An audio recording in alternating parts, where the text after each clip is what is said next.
Hey, I'm Don Schrum, talking about 5 core values that animate Genesis Church. I've already talked about being activists or doing our faith, and being feminists, being in our faith, because you need to be feminists in this patriarchal culture simply to be a whole person.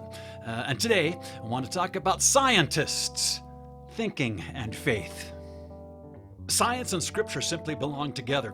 John Calvin says all truth comes from God, so there's nothing we can find out that needs to shatter our faith, disturb us. We might need to grow, we might need to adapt. That's what learning is all about. Pastors, quit babying your congregations. Give them a chance to grow deeper and broader in their faith. This is not a church where you check your brain at the door. Quite the contrary.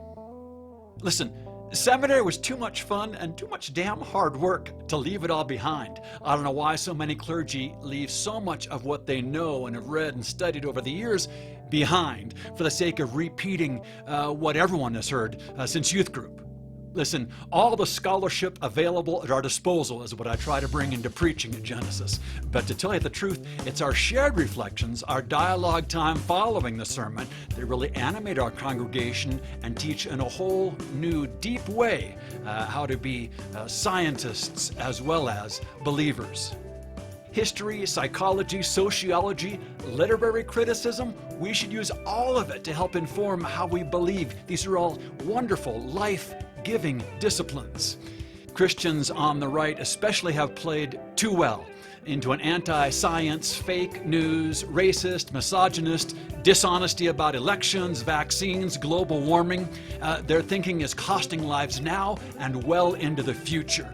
Rather than being the reason science is watered down, dumbed down, or outright denied, we should, especially in the Reformed tradition, be at the forefront of education, higher education especially.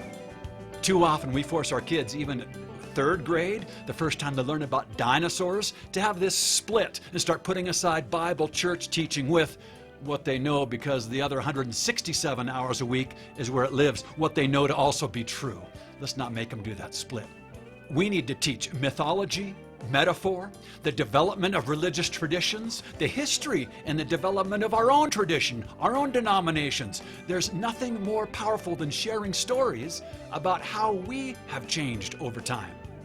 I'm a proud progressive, but the real news is that when our congregation starts asking demanding questions and giving lived out answers is when you get a powerful sense of the Spirit at work in our worship.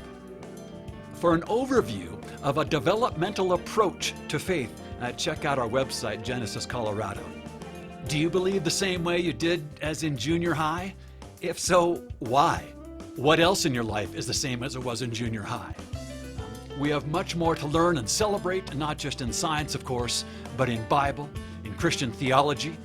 It will be a relief to bring all the gifts God has given you, including an inquisitive, brilliant, creative, and reaching mind. Let's be more faithful and smarter together.